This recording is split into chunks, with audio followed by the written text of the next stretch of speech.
하나님 아버지의 말씀 같이 읽고 나눕니다. 말씀은 에스겔서 47장 1절부터 12절입니다.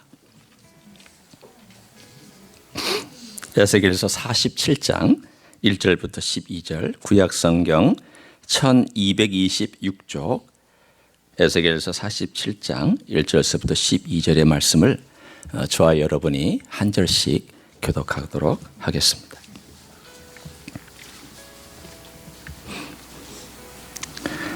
그가 나를 데리고 성전문에 이르시니 성전의 앞면이 동쪽을 향하였는데 그 문지방 밑에서 물이 나와 동쪽으로 흐르다가 성전 오른쪽 제단 남쪽으로 흘러내리더라.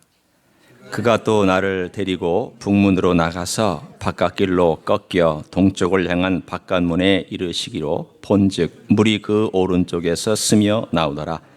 그 사람이 손에 줄을 잡고 동쪽으로 나아가며 천척을 측량한 후에 내게 그 물을 건너게 하시니 물이 발목에 오르더니 다시 천척을 측량하고 내게 물을 건너게 하시니 물이 무릎에 오르고 다시 천척을 측량하고 내게 물을 건너게 하시니 물이 허리에 오르고 다시 천척을 측량하시니 물이 내가 건너지 못할 강이 된지라. 그 물이 가득하여 헤엄칠 만한 물이요 사람이 능히 건너지 못할 강이더라. 그가 내게 이르시되 인자야 네가 이것을 보았느냐 하시고 나를 인도하여 강가로 돌아가게 하시기로 내가 돌아가니 강 좌우편에 나무가 심히 많더라. 그가 내게 이르시되 이 물이 동쪽으로 향하여 흘러 아라바로 내려가서 바다에 이르리니 그 흘러내리는 물로 그 바다의 물이 되살아 나리라. 이 강물이 이르는 곳마다 번성하는 모든 생물이 살고 또 고기가 심히 많으리니 이 물이 흘러 들어가므로 바닷물이 되살아나겠고 이 강이 이르는 각처의 모든 것이 살 것이며 또 이 강가에 어부가 설 것이니 엥게디에서부터 에델글라임까지 그물 치는 곳이 될 것이라. 그 고기가 각기 종류를 따라 큰 바다의 고기같이 심히 많으려니와 그 진펄과 갯벌은 되살아나지 못하고 소금 땅이 될 것이며 강 좌우가에는 각종 먹을 과실나무가 자라서 그 잎이 시들지 아니하며 열매가 끊이지 아니하고 달마다 새 열매를 맺으리니 그 물이 성소를 통하여 나옴이라. 그 열매는 먹을 만하고 그 잎사귀는 약 치료가 되리라. 아멘. 성경에 보면 생수라고 하는 표현이 나옵니다. 생수. 우리는 생수하면 보통은 이제 요즘 하도 이 플라스틱에 들어있는 물, 이걸 생수라고 보통은 얘기를 하잖아요. 원래 성경에 나오는 생수라는 것은 흐르는 물을 생수라고 합니다. 그리고 특별히 솟구쳐 오르는 이 샘에서부터, 이 파운틴이라고 얘기하죠. 샘에서부터 솟구쳐 올라서 지속적으로 흘러가는 물, 이걸 생수라고 얘기를 합니다. 그러면 이 생수와 반대되는 말은 웅덩이 물입니다. 고여있는 물입니다. 계속 흘러가는 물이 아니라 빗물을 받아가지고 그 웅덩이에다가 보관했다가 그 물을 어떻게든지 뭐 정제를 하든지 아니면 뭐 걸러내든지 아니면 그냥 떠먹든지 간에 먹는 물을 웅덩이 물이라고 합니다.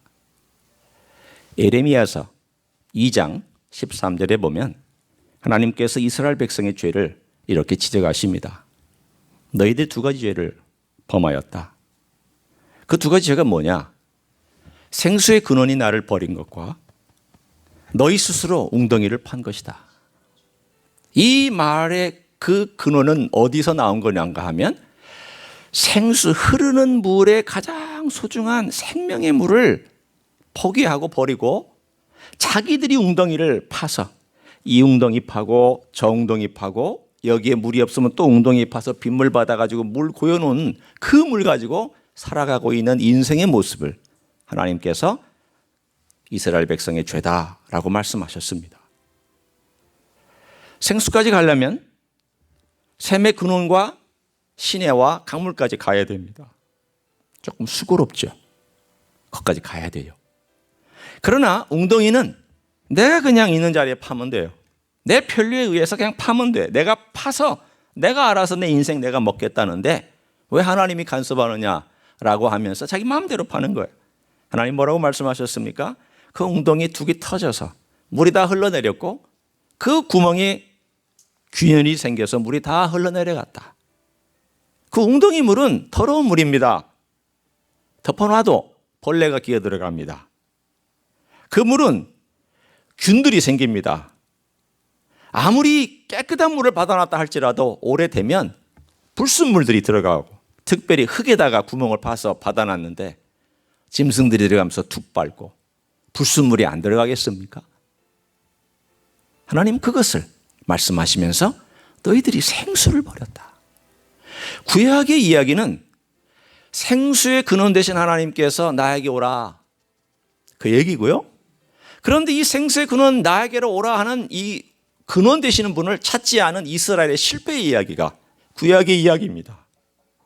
그리고 나서 이 이야기가 결국은 어떻게 진행되어서 이루어지는가 하면 세 단계를 통하여서 이루어지는데, 오늘 저는 그것을 거꾸로 여러분과 함께 보려고 합니다. 어떻게 볼 것인가? 궁극적으로 이루어질 생수의 이야기와, 두 번째는 그보다 조금 더 가까운 미래에 이루어질 생수의 이야기와, 그리고 오늘 이 본문에 나와 있는 이야기와 더불어서 현재 우리에게 있는 이 생수의 이야기를 저는 여러분과 함께 나누어 보려고 합니다. 이 생수는 굉장히 우리들에게 의미 있는 메시지를 전해줍니다. 먼저 여러분이 어디를 보실 건가? 요한계시록 22장 1절부터 5절을 한번 보려고 합니다. 요한계시록 22장 1절부터 5절을 제가 빠르게 읽을 테니까 여러분은 그냥 듣기만 하셔도 되고, 혹은 펴신 분은 눈으로 따라오시면 됩니다. 또 그가 수정같이 맑은 생명수의 강을 내게 보이니 하나님과 및 어린 양의 보좌로부터 나와서 길 가운데로 흐르더라. 강 좌우에 생명나무가 있어 12가지 열매를 맺되 달마다 그 열매를 맺고 그 나무 잎사귀들은 만국을 치료하기 위하여 있더라. 다시 저주가 없으며 하나님과 그 어린 양의 보좌가 그 가운데 있으리니 그의 종들이 그를 섬기며 그의 얼굴을 볼 터이요 그의 이름도 그들의 이마에 있으리라. 다시 밤이 없겠고 등불과 햇빛이 쓸데없으니 이는 주 하나님이 그들에게 빛이심이라. 그들이 세세토록 왕노릇 하리로다. 아멘. 오늘 이 요한계시록 22장은 먼 미래를 우리들에게 보여줍니다. 왜 먼 미래인가? 그것은 적어도 주님께서 이 땅에 재림하신 다음 천년 왕국이라는 시간이 지나고 나서 이루어질 새하늘과 새 땅이기 때문에 적어도 천년 플러스 알파 횟수 이후에 이루어질 새하늘과 새 땅입니다. 지금 우리가 딛고 있는 이 땅은, 이 건물이 세워져 있고 여러분이 오늘도 걸어가고 여러분이 오늘도 운전하실 거고 내일도 운전하시고, 여러분이 적어도 여러분의 생애 동안 예수님이 오시지 않는다면 또 천년 동안도 여전히 이 땅은 옛 땅이요, 옛 하늘입니다. 그 새하늘과 새 땅은 새로운 우주입니다. 새로운 땅입니다. 그리고 새로운 땅의 핵심에 새 예루살렘이 있고 그 새 예루살렘의 핵심에 하나님의 보좌가 있습니다. 이걸 보면 새하늘과 새 땅도 엄청나게 규모가 큰 새로운 세계인 것을 우리들에게 말씀하고 있습니다. 그 보좌에서부터 하나님의 생명의 물이 흘러나옵니다. 그 생명의 물이 흘러나와서 이것이 큰 강이 되어서 예루살렘 시내 한 가운데를 관통하여 흘러나갑니다. 그리고 이 예루살렘 한 시내를 관통하여 흘러가는 이 시내와 강의 좌우에 생명나무들이 있습니다. 그 생명나무는 오늘 본문에 에스겔서 47장에 묘사한 것처럼 달마다 열매를 맺는다고 되어 있습니다. 이걸 다시 얘기하면 사시사철 계속 열매를 맺는다는 뜻입니다. 뭐 그때 사시사철이 있는지 모르지만 우리 표현상 그렇다는 뜻입니다. 그러면 여러분은 의문을 가질 겁니다. 목사님, 그때 새하늘과 새 땅에 우리가 있을 때는 이미 구원받고 부활의 몸을 입은 때인데 죄가 다 사라지고 악도 다 처리되고 깨끗하고 정결한 그때 이미 영생의 몸을 입었는데 생명나무가 왜 필요합니까? 그런 질문을 가져보신 적 없어요? 있어요? 예, 있으신 분은 성경을 많이 읽으신 분이에요. 아니, 이미 생명을 얻었는데 생명나무가 왜 필요해요? 열매가 왜 필요하고? 이미 영생을 누리고 있는데 생명나무의 열매를 우리가 굳이 그렇게까지 필요할까? 네, 여러분, 우리가 이해할 것이 있습니다. 분명 우리는 예수 그리스도의 보혈로 살았고, 우리 주님께서 이 땅에 오실 때에 우리는 부활의 몸을 입을 것이기 때문에 우리의 육체는 지금하고 다를 것입니다. 그러나 한 가지 기억할 것이 있습니다. 육체는 육체입니다. 다른 레벨의 육체입니다. 따라서 그 다른 레벨의 육체는 맛도 볼 수 있고 먹을 수도 있고 다양한 활동을 할 수 있다는 것을 우리가 상상해 볼 수 있습니다. 지금하고는 다를 것입니다. 지금하고는 상상이 안 되는 육체일 것입니다. 우리 주님의 몸과 같아진다고 분명히 말씀을 했습니다. 따라서 우리 주님과 함께 몸과 같아지는 그 레벨은 잘 상상이 안 되지만 주님께서 물고기를 부활한 다음에 다시 드셨고 떡도 드셨던 것처럼 분명히 먹을 수 있는 육체인 것만 틀림이 없습니다. 상상해 봅니다. 여러분의 육체가 주님의 육체가 되었을 때에 그 냄새를 맡는 것과 지각과 또는 후각과 청각과 이 모든 맛을 보는 미각과 모든 촉감들이 어떻게 발전하고 어떻게 될 것인가? 저는요, 지금보다 월등히 뛰어난 청각, 시각, 촉각, 미각을 갖게 될 것이라고 믿고 있습니다. 생각해 보십시오. 그러면 여기에 아름다운 음식이 있습니다. 자, 우리 음식이 하니까 이미 우리는 음식을 먹었다고 쳐요. 음식을 먹었는데 음식을 먹은 다음에 우리가 음식만 이 주된 그 요리만 먹고 가만히 있나요? 저 같으면 갓 볶은 커피 잘 갈아서 그 간 것의 냄새가 들어오는 순간부터 머릿속이 텅하니 깨치는 느낌이 있습니다. 이런 걸 보고 도가 튼다라고 얘기를 하죠. 그러니까 커피 냄새가 들어오면 이 안에서부터 머리가 활성화되기 시작합니다. 그리고 간 커피 이렇게 올려놓고 포어로버에서 제가 물을 따라서 3분 30분 동안 물을 따라서 거기서 나오는 그 귀하고 맛있는 커피 냄새를 맡으면 벌써 그 냄새가 저의 뇌에 또 딱 전달이 됩니다. 벌써 그때부터 저의 황홀한 시간이 시작이 됩니다. 커피와 사랑에 빠지는 거죠. 그리고 그 커피를 다 내린 다음에 그 커피와 함께 맛있는 약간 달달한 케이크 하나와 함께 그 커피를 먹을 때에는 세상의 모든 시름들이 다 사라집니다. 이 맛을 모르는 분하고는 대화가 안 됩니다. 블랙커피 맛, 그 신선한 프로브의 커피 맛을 모르는, 그 분간할 줄 모르는 분하고 대화가 잘 안 될 것입니다. 그러나 어쩔 수 없이 제가 얘기를 합니다. 여러분도 언젠가 그 레벨에 올라오기를 원해서. 생각해 보세요. 우리가 주식을 먹었다고 간식을 안 먹나요? 내 몸이 부활의 몸이 되었더라고 우리가 생명나무의 열매를 안 먹겠어요? 저는 그 생명나무의 열매를 먹을 때 그 안에서 느껴지는 맛과 황홀함과 쾌감이 엄청날 거라고 저는 상상할 수 있습니다. 이런 맛이구나. 이걸 주님께서 이렇게 주시려고 애쓰셨구나. 왜 에덴 동산에서 아담은 이걸 안 먹고 엉뚱한 걸 먹어가지고 우리를 이렇게 생고생을 시켰을까? 아마 그때 가서 제가 그렇게 얘기할 거예요. 너무 맛있어가지고 이 맛있는 걸 놔두고 쓸데없는 선악과를 먹어가지고 모든 인류가 이렇게 죄 가운데서 다 고생하고 그냥 죽고 전쟁을 치르고 이렇게 어려운 일을 경험하게 됐는데 진작에 이걸 먹었다라면 얼마나 좋았을까? 이렇게 황홀한 열매를 아마 제가 그렇게 주님의 나라에서 그 열매를 먹으면서 너무 기뻐서 한 입 먹을 때마다 그 안에서 올라오는 그 향과 맛과 그 전해지는 쾌감과 그 즐거움을 정말 달리 표현할 방법이 없을 거예요. 벌써 배고프시죠? 여러분, 하나님의 나라는 상상이 아니에요. 하나님의 나라는 개념이 아니에요. 하나님의 나라는 실제예요. 하나님이 쓸데없이 거짓말 하시려고 그 긴 장을 그 묘사하는 데 쓰셨겠어요? 얘들아, 내가 그냥 상상하는 이야기 하나 들려줄게. 그렇게 하기 위해서 이 긴 이야기를, 그 긴 계시록의 이야기를, 오늘도 나와 있는 이 이야기를, 그냥 지어낸 이야기를 상상만 해보라고 하나님께서 말씀하신다면 저는 그런 하나님을 믿지 않아요. 하나님은 실제를 얘기하십니다. 진실을 얘기하시고 진리를 얘기하십니다. 진짜 있으니까 얘기하시는 거지 없는 걸 지어내시는 분이 아닙니다. 저는 그걸 기다리고 있습니다. 이 생수가 그런데 주의 보좌로부터 흘러나오고 있다는 사실을 눈여겨보시면, 아, 이 생명나무는 주의 보좌로부터 흘러나오는 물을 먹고 생명을 주는구나.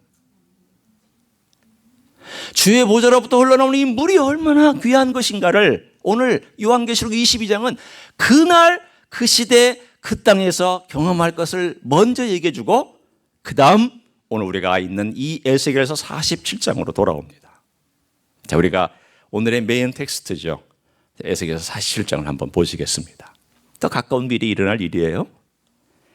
오늘 여기서 일어난 이 일은 언제를 상징하고 언제를 겨냥하고 얘기하고 있는가 하면, 주님께서 이 땅에 재림하고 오셔서 이 땅에서 천년 왕국이라고 하는 그리스도의 왕국, 하나님 나라의 왕국이 펼쳐질 때에 그때 이루어질 일에 대해서 말씀하고 있습니다.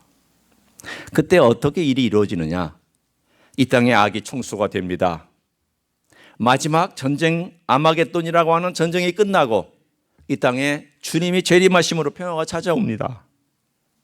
주님의 재림하심으로 평화가 찾아올 때 주님의 통치하시는 중심지가 예루살렘이 될 것입니다. 그 예루살렘의 중심에 예수님의 보좌가 있습니다. 오늘 그 보좌에서부터 물이 흘러나옵니다. 물이 흘러나와서 동쪽으로 흘러가다가 이것이 남쪽으로 어디까지 흘러가는가? 사해까지 흘러갑니다.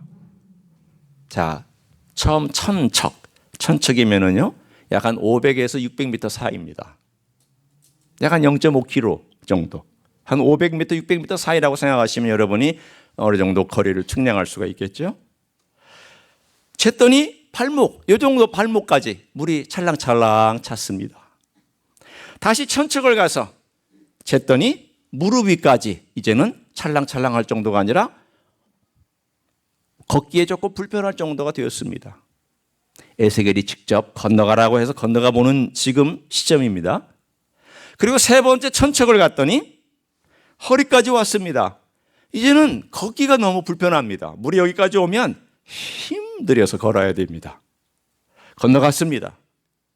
그리고 천척을 약 한 2km 너머를 가서 또 네 번째 재었더니 그때 오늘 본문 나와 있는 것처럼 헤엄치지 아니하면 못 건널 정도의 깊고 큰 강이 되었다라고 나와 있습니다. 여러분, 여기서 굉장히 멋진 단어 하나를 발견하실 수가 있습니다. 어떤 단어일까요? 제 이름하고도 연결되어 있습니다. 수영 아니에요. 헤엄이라고 되어 있어요. 제가 이름이 수영이니까 제 친구들이 저를 많이 놀렸어요. 헤엄아. 김헤엄. 그래가지고 저를 헤엄이라고 놀렸어요. 어느 날 제가 성경을 읽다가 이 구절을 딱 발견한 다음에 저의 존재 가치를 다시 발견했어요. 야, 내 이름이 성경에 나온다. 내 이름이 성경에 나온다. 이 김헤엄이 여기 나온다. 이 은혜의 강가에서 헤엄칠 그러한 이름이 내 이름이다. 제 스스로 그렇게 정당화하면서 했던 이 본문이 바로 이 본문이었어요. 그래서 이 본문을 참 좋아하고 사랑해요. 그런데 이 강물이 흘러 강이 되어서 어디하고 동쪽으로 가다가 만나는가? 요단강하고 만납니다. 요단강을 만나서 예루살렘으로부터 흘러 동쪽으로 갔던 이 강물이 요단강을 만나서 요단강을 따라서 남쪽으로 흘러내려갑니다. 그럼 남쪽으로 흘러내려가면 종착지가 어딜까요? 여러분은 성경을 잘 몰라도 적어도 사해는 들어봤을 거예요. 사해. 공부하셨죠? 들어보셨죠? 이 사회는 얼마나 짠지 물고기 못 살아요. 생명체 없어요. 그냥 사람이 들어가서 가만히 있으면 둥 뜰 정도로 소음기가 아주 진한 그런 죽은 바다예요. 그래서 사해예요. 이 물이 흘러 들어가서 점점 이 사해를 변화시키더니 이 사해가 어떤 바다가 됐냐면 산바다가 됐어요. 살아있는 바다가 됐어요. 생명체가 살 수 있는 바다가 됐어요. 얼마나 물의 양이 많이 들어가서 이 물을 희석시키고 생명을 일으키는 물이 되었는지. 그랬더니 놀라운 일이 벌어집니다. 갈릴리에 있는 물고기들에게 이 소문이 퍼졌습니다. 그래서 갈릴리에 있는 베드로 물고기를 비롯한, 베드로 물고기라고 진짜 지금 있답니다. 명칭이 그 베드로 물고기라고 있어요. 있다고 그래요. 이 베드로 물고기를 비롯한 온갖 물고기들이 이민 가자. 이 사회가 너무 좋으니까 이민 가자. 그래가지고 뭐 짐을 바리바리 쌀 것도 없어요. 우리는 이민 올 때 바리바리 짐 싸고 왔지만 그들은 그냥 몸만 달랑 저 갈릴리로부터 아래로 내려가니까 얼마나 순서를 같이 올 수 있어요. 쭉 요단강을 타고 그리고 그냥 그 동쪽에서부터 흘러나오는 물이 딱 겹쳐지는 그 순간부터 이야 물맛 좋다. 물 만난 고기가 된 거예요. 그래가지고 그 물 만난 고기가 사해까지 가서 사해에서 얼마나 번창을 하는지 사해 바다가 물고기 반, 물 반. 어디서 많이 들어본 이야기들 같죠? 진짜 그렇게 된다니까. 여기 지금 보세요. 얼마나 강조를 했는지 제가 얘기한 것이 진짜라고 본명에 나와 있어요. 심이 많다 9절에. 이 강물이 이런 곳마다 번성하는 모든 생물이 살고 또 고기가 심이 많다라고 되어 있어요. 심이 많다. 성경에서 이렇게 강조할 때에는요, 우리도 강조를 해줘야 돼요. 그래서 저같이 낚시 못하는 사람이 그냥 던져도 탁탁 낚아올릴 정도로 고기가 많아진다는 거예요. 그래서 그 주변에 어부의 촌이 생기고 어부들이 낚시하고 어부들이 거기서 살게 되는 놀라운 공동체가 형성된다는 이야기가 오늘 본문에 나와 있습니다. 여러분 이게 지금 무슨 상상의 얘기 뭐 있지도 않을 얘기를 하는 것 같이 들려지십니까? 아닙니다. 주님은 분명히 여기에서 분명한 지명까지 말씀하셨습니다.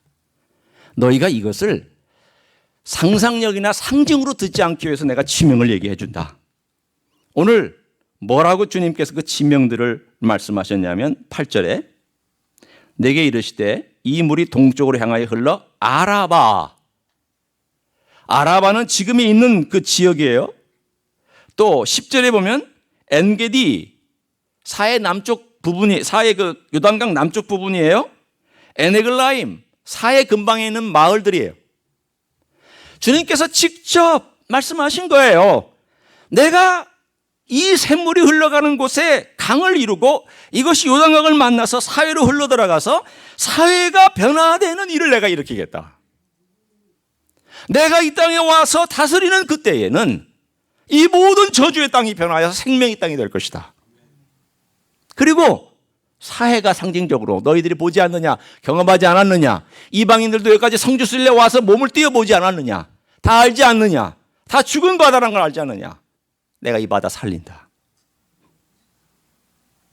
그리고 나서 요한계시록에 있는 비슷한 얘기가 나와요.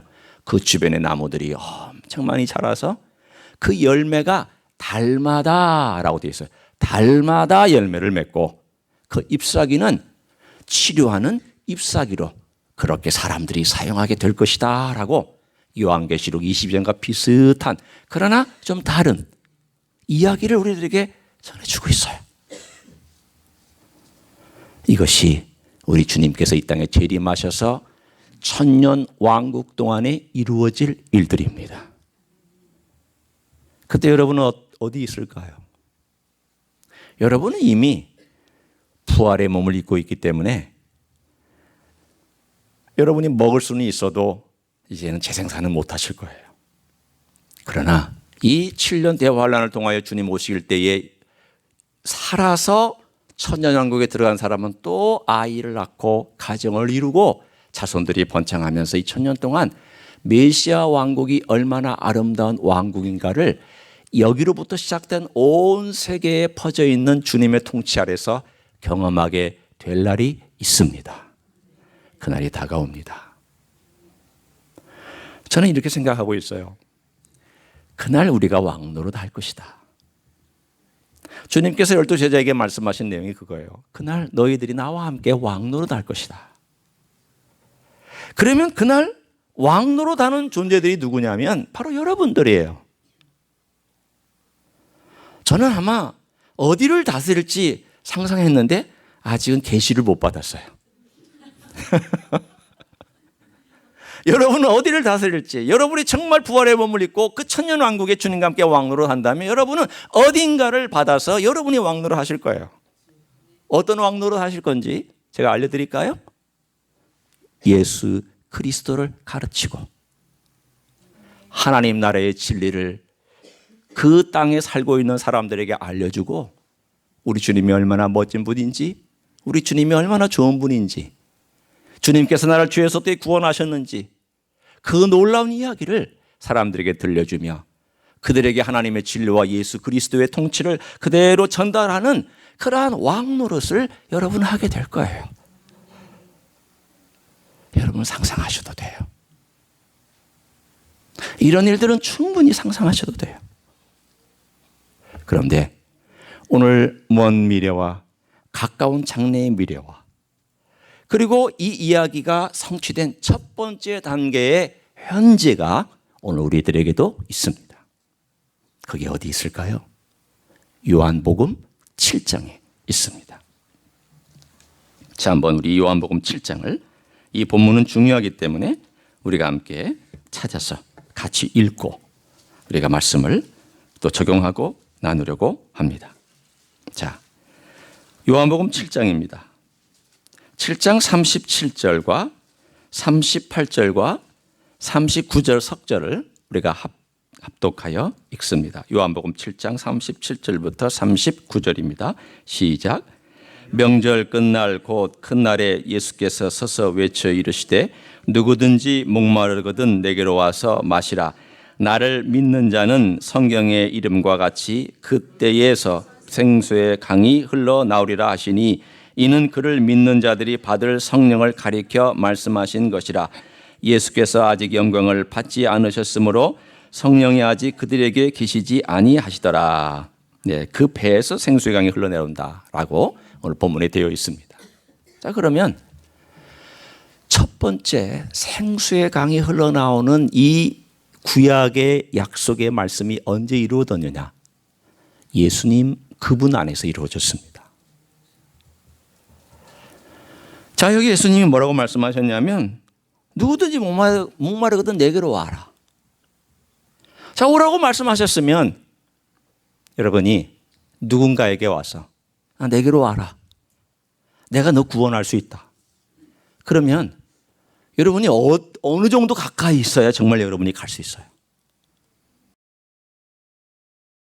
자, 여러분이 한번 이 글을 놓고 명확하게 한번 논리적으로 생각해 봐요. 여러분이 얼마나 가까이 있어야 주님께서 내게로 오라 할 때 내가 갈 수 있을까요? 어느 정도 가까이 있어야 될까요? 적어도 내 옆에 있어야죠. 적어도 내 옆에 있어야 내게로 오라고 한 그분 앞에 몸만 돌리면 되잖아요. 강 건너 있으면서 여기서는 지금 불나고 여기서 난리고 여기는 전쟁통인데 저 강 건너 있으면서 야 빨리 피해. 배 타고 빨리 일로 건너와. 거기는 전쟁통이고 거기는 불나고 난리잖아.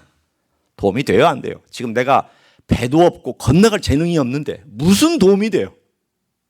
거기서 외쳐준들 무슨 도움이 돼요? 도움이 안 돼요. 그러면 거기서부터 강을 건너와야죠. 이 전쟁의 한 통에 들어와 있어야죠. 전쟁 중에 뛰어들어야죠. 그리고 네 안에 와서 그 고난과 불타고 있는 한가운데 뛰어 들어가야죠. 그래야 아니 지금 불 속에서 불타고 있는 타기 직전에 있는 사람 혹은 불타고 있는 사람이 내가 너 도와줄게 그러면 빨리 붙잡을 수가 있지.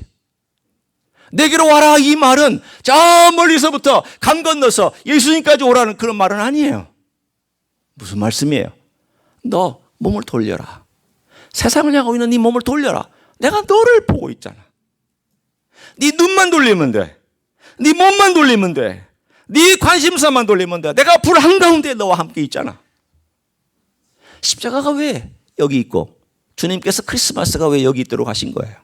주님께서 불 한가운데 뛰어드는 첫날이 크리스마스예요. 죄 한가운데 뛰어든 날이 크리스마스예요. 전쟁 가운데 있는 이 산성으로 뛰어든 날이 크리스마스예요. 주님께서 가까이 오셨어요. 가까이 오셔서 우리하고 함께 계셨어요. 함께 계시면서 내가 너희 죄를 위해서 이 땅에 왔다.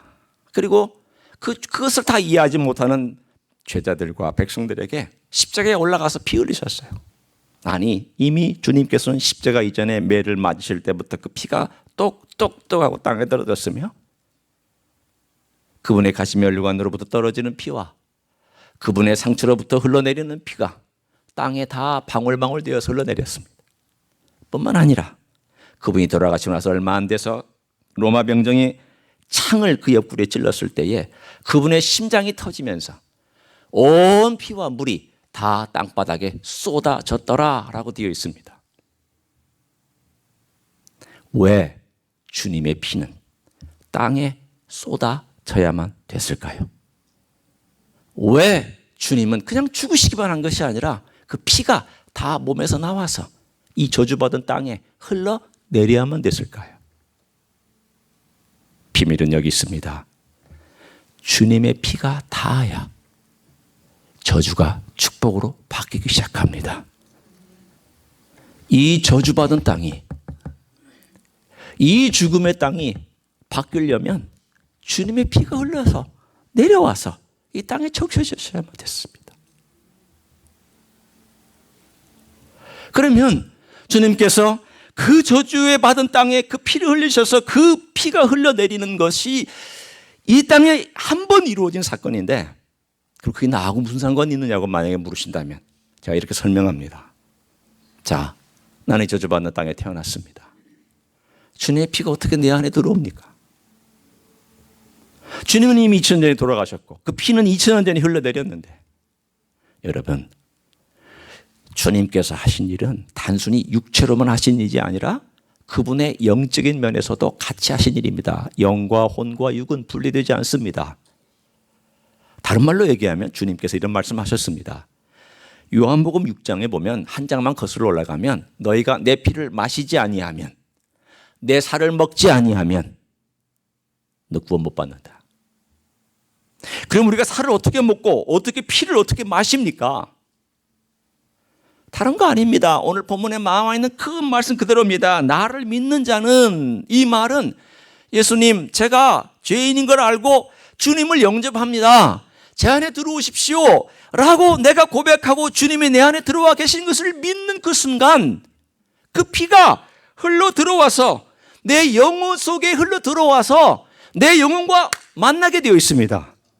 흐르는 피가 내 영혼에 만나서 그 영적인 만남을 가질 때야 내가 삽니다. 성령께서 하신 일이 뭔데요? 성령님 보이시나요? 안 보이세요? 그럼 성령께서 예수님이 보혈을 가지고 와서 내게 적용시킬 때 그 보혈 보이나요? 안 보여요. 그러나 그 일은 실제 일어나는 일이에요. 보는 것만 믿는 사람은 참 하나님을 모릅니다. 하나님도 그럼 보고 믿어야 돼요. 성령도 보고 믿어야 돼요. 예수님도 보고 믿어야 돼요. 그러니까 우리가 왜 예수님도 안 보고 예수님을 믿을 수 있으며 하나님을 보지도 않으면서 하나님 계신 걸 알며 성령께서 내 안에 계신 것을 우리가 어떻게 알아요? 제일 중요한 것은 하나님께서 말씀하신 그대로 해주시겠다는 것을 우리가 받아들였잖아요. 그리고 경험하고 있잖아요. 그 경험이 뭘까요? 예수님께서 십자가에 돌아가신 그 보혈의 공로는, 그 흐르는 피는 육체적으로 흐르는 이전 피가 아니에요. 영적으로 흐르는 피가 내 안에 들어와서 성령께서 내 안에 예수님을 고백하는 순간, 그리고 예수님께서 내 안에 들어오시는 순간 예수님의 그 피가 내게 적용되어서 이 피가 내 안에 위에서부터 아래로 훑고 내려갈 때 그 상황 속에서 내 저주받은 몸이 변화를 시작합니다. 새로운 역사를 일으키기 시작합니다. 죽음의 몸이 변화받기 시작합니다. 여러분, 놀라운 것은 부활은 이미 우리에게 들어와 있습니다. 그 사건만 미리 일어날 것이기 때문에 이미 부활은 우리 안에 들어와 있어요. 왜냐하면 예수님을 믿는 우리는 그분의 보혈로 거듭난 인생이기 때문에 거듭난 인생이라는 사실은 부활의 능력을 우리가 이미 소유하고 있다는 뜻입니다. 자, 정리해 봅니다. 예수님의 피를 마셔야 됩니다. 예수님이 내 안에 들어온다는 뜻입니다. 예수님을 내가 영접하고 받아들인다는 뜻입니다. 그리고 순간순간 예수님의 보혈을 내가 인정한다는 뜻입니다. 이미 믿은 사람은 예수님의 보혈을 인정하며 그 보혈이 들어와야만 내가 깨끗해진다는 것을 고백하는 것입니다. 예수님을 믿지 않은 사람은 예수님을 처음 영접하면서 내 안으로 맞아 들이는 것입니다. 그럼 예수님의 보혈이 내 안에 들어와서 내 상처를 씻어주고 내 고통을 덮어주고 내 저주를 없애주며 내 삶 가운데서 죽음으로 향하여 가던 그 길을 떠나서 생명의 길을 가도록 만들어 주십니다. 이 일은 예수를 믿는 순간부터 주님 오실 때까지 현재 진행형으로 계속됩니다. 진짜 예수 믿는 사람들 변하는 것을 보면 저는 너무 감사하고 기적 같아요. 정말 변하지 않을 것 같은 사람이 변해가는 모습을 저는 지난 20몇 년 동안 목회하면서 많이 봤어요. 야, 저 사람이 변하면 정말 기적이지. 그런 사람들이 있어요. 양해하고 들으세요. 제가 여기 있는 분들을 제가 놓고 얘기하는 건 아니에요. 정말 그런 사람들이 있어요. 야, 정말 저 사람은 안 변할 것 같아. 그런데 그 사람 안에서 역사하는 하나님께서는 얼마나 위대하신지 그런 사람을 변화시켜 주시고 그 가정을 변화시켜 주는 것, 저는 제가 목회하면서 많이 보았고 경험했습니다. 다 고집스러운 사람인데 그 고집스러운 사람이 자기 고집을 내려놓는 것을 보았어요. 그렇게 완고한 사람인데 그 완고한 사람이 자기의 완고한 것이 꺾여져서 주님을 따라가려고 애쓰는 모습을 봤어요.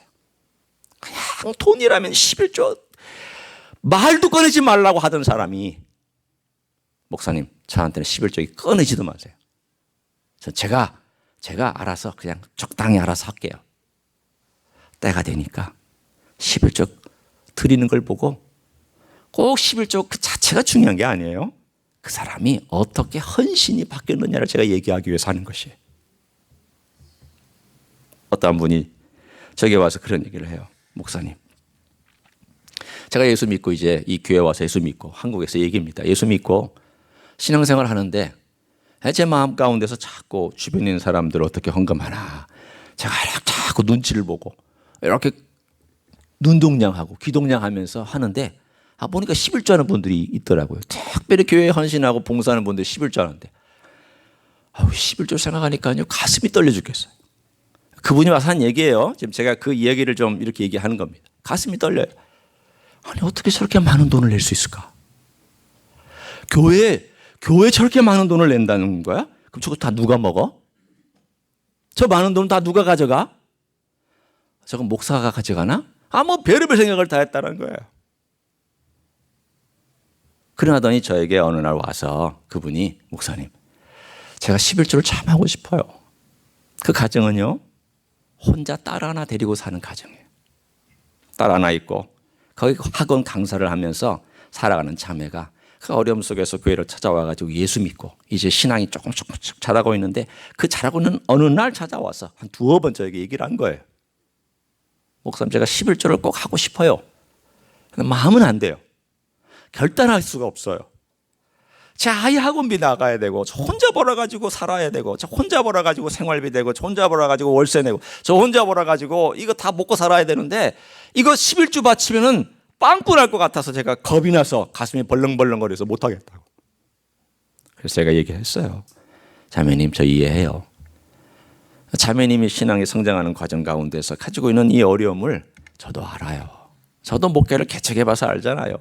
교회를 개척할 때 저 막막했어요. 하나님이 나 먹여주실까? 또 교회 개척할 때 정말 내가 살 수 있을까? 저 교회 개척할 때 애들이 어렸어요. 제가 교회 개척할 때 애들이 초등학교 다녔어요. 이제 막 자라고 나도 아이들 학원 보내고 싶고 나들 아이들도 제대로 교육시키고 싶은데 개척을 덜렁 해버렸으니 어떻게 학원을 보내겠어요?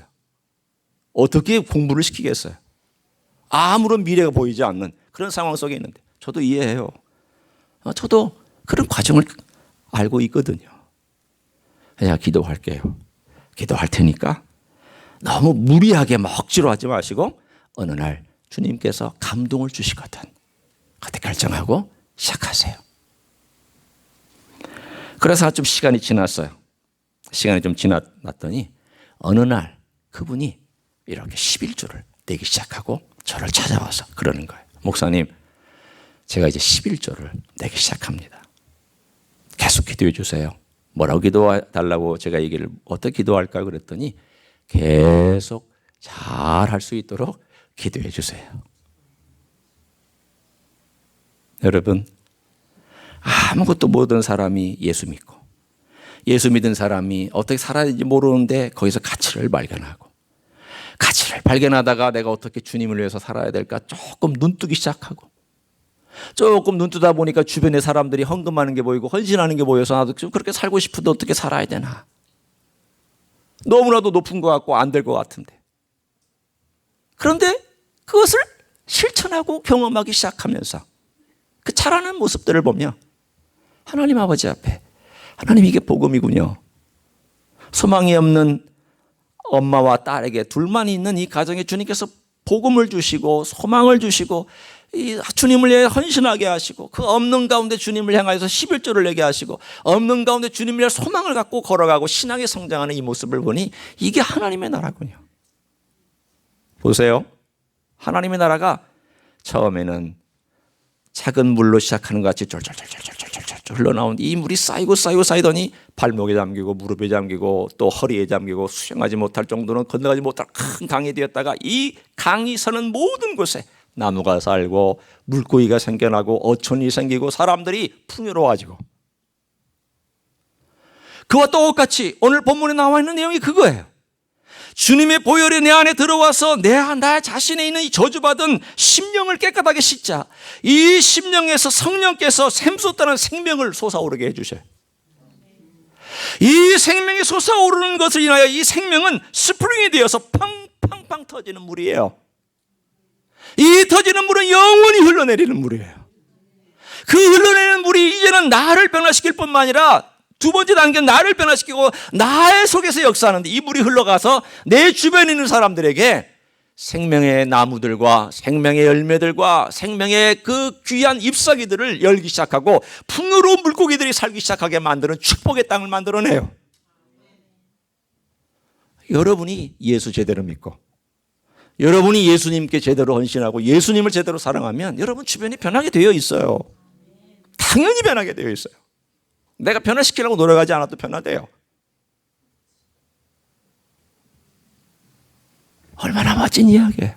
이것이 현재 예수 그리스도의 보혈로 위서부터 아래로 흘러내려와야 됩니다. 나는 이 샘을 만들어낼 재능도 능력도 그리고 힘도 없어요. 주님의 보혈이 들어와서 씻은 자리에서부터 샘이 솟아요. 여러분의 옛날의 습관이 주님의 보혈로 씻겨지고 변화받지 않으면 거기서는 샘이 안 솟아요. 그건 죽은 땅이에요. 주님의 보혈로 와서 거기가 씻겨져야 거기서부터 샘이 솟아올라서 그 샘이 다시 흘러가요. 여러분의 샘이 여러 군데 있다고 가정해봐요. 원래 큰 샘은 하나겠지만 샘에 솟아오르다가 막힌 곳이 있어요. 어디가 막혔냐면 내가 예를 들어 한 군데 이 나쁜 습관이 있어요. 그러면 여기는 막혀 있는 거예요. 여기는 계속 죽어 있어요. 요 영역은 죽어 있어요. 나머지는 살아있을지 뭐 나머지는 죽어 있어요. 그럼 어떻게 되느냐? 요거 주님의 보혈로 딱 하고 여기를 쳐야 돼. 그래야 이 샘이 탁 터지면서 이 영역도 샘물이 콜콜콜콜 솟아올라. 내 안에서부터 그 생명의 샘이 많이 흘러나오게 되어 있어요. 어떤 사람은요, 생명의 샘이 요만큼 흘러나온 사람이 있어요. 자기 먹기도 바빠. 어떤 사람은 이만큼 솟아올라서 자기도 먹고 남도 조금 주어요. 어떤 사람은요, 펑펑펑펑 솟아올라서 자기도 먹고 남도 풍성하게 만들어주는 사람이 있어요. 그게 어디서부터 시작하느냐? 내 안에서부터 성령께서 예수의 보혈이 닿는 곳에 생명의 샘을 터쳐주셔서 그 생명의 샘이 나를 통해 흘러가서 주변을 변화시키도록 만드는 일을 지금 현재 성령께서 내 안에서 하시는 줄로 믿습니다. 그런 삶을 우리에게 주셨잖아요. 주님 그래서 이 땅에 오셨잖아요. 얼마나 멋져요. 저는 이 비밀을 안 다음부터 너무 살아가는 재미가 있어요. 어느 곳에 있든지 저는 기쁘고 어떤 상황이든지 조금 약간 우울할 때가 있지만 그래, 주님께서 또 이 과정을 통해서 배우게 해주실 거야. 또 새로운 일들을 펼치실 거야. 주님께서 놀라운 샘을 또 터쳐주실 거야. 그 어려운 곳에 놀라운 하나님의 기적을 베풀어 주실 거야. 제 얘기 하나만 하고 말씀을 마칩니다. 제가 2011년도에 수술 받았던 이야기는 아시죠? 제가 세브란스 병원에 한 달 입원해 있고 수술 받고 한 달 입원해 있었을 때 그 한 달 동안뿐만 아니라 그때 입원하는 순간부터 치료받는 쭉 과정 가운데서 일관되게 했던 기도 제목 한 가지가 있어요. 이상해요. 하나님께서 어떤 때 어떤 고난의 시간에는 꼭 주시는 말씀이 있어요. 또 하나님께서 감동으로 주시는 어떤 성경 구절이 있어요. 저에게는 온 구절이 어떤 구절이었냐면 이 구절이에요. 요한계시록 22장과 에스겔서 47장의 말씀이었어요. 근데 이 말씀 중에 어떤 말씀이냐면 생명수가 주의 보좌로부터 흘러내려온다는 거예요. 이게 저에게 기도 제목이 됐던 거예요. 이 말씀이 저에게 다가와서 내가 이걸 위해서 기도해야 되겠다. 입원하는 순간부터 그리고 검사받고 뭐하고 다 한 다음 아침 일찍 수술실로 들어가서 그 수술에서 중환자실에 갔다가 그리고 어느 정도 일반 병실로 올 수 있게 되어서 온 그 모든 과정 속에서 일관되게 제가 기도한 제목이 바로 이것이에요. 하나님, 제 안에서 주의 생명의 강이 흐르게 하옵소서. 제 상처에도 흐르게 하시고 제 고통받는 자리에도 흐르게 하시고 주님의 이 보혈이 주님의 생명의 강이 저게 흐르게 하옵소서. 주님, 저의 죄도 깨끗하게 하실 뿐만이 아니라 저의 아픈 상처, 간, 수술받아서 피덩이가 툭툭툭 떨어지고 림프액이 솟아나서 그 이상한 액체들이 막 나오는 그 수술 받은 모든 자리마다 주님의 보혈과 주님의 생명수가 흘러들어가서 씻어주시고 치료해 주옵소서. 저는 제 이 위를 간을 부여잡고 정말 기도했어요. 주님 도와주세요. 위로부터 흘러내리는 주님의 그 놀라운 보혈과 주님의 그 생명이 수가 흘러가게 해주세요. 이 자리를 씻어주세요. 이 자리를 치료해 주세요. 이 자리에 역사해 주세요. 이 자리에 강건하게 해주세요. 체프실에 가서 기도했고 못 갈 때는 병상에서 기도했고 제가 입원한 한 달 내내 뿐만이 아니라 태어난 다음에도 제가 제 자신을 위해서 기도할 때마다 제 아픈 부위를 제 오른손과 왼손을 겹쳐서 대고 주님의 생명수가 저를 통하여 약한 몸을 통하여 흘러내려가도록 계속 기도했습니다. 저를 위해서 기도해 주시는 분도 많지만 우리 주님께서 저에게 이 기도를 주셨던 목적이 아마도 저를 살리시기 위해서 그런 것일 거예요. 결과적으로 저는 이렇게 살았잖아요. 건강하게 됐잖아요. 그래서 여러분 앞에 설 수 있게 됐잖아요. 주의 복음을 전할 수 있게 됐잖아요. 주님의 보혈을 떠나서는 아무것도 할 수 없습니다. 주님의 보혈을 떠나서 아무것도 하지 마시고 다시 내게 주님의 보혈이 들어와서 나를 치료해야 한다면 나의 절망스러운 마음, 나의 냉랭한 마음, 나의 잘못된 습관, 나의 어리석은 생각, 나의 주님 앞에서 꺾이지 않은 고집, 내 안에 가지고 있는 여러 가지 잘못된 허물들 주님의 보혈이 다 흘러내려가면서 덮어주셔야 돼요. 그래야 변해요. 주님의 보혈 외에는 다른 샘이 솟는 다른 방법이 없는 줄로 믿습니다. 그래서 살아가시기를 예수님의 이름으로 간절히 축원합니다. 기도하시겠습니다.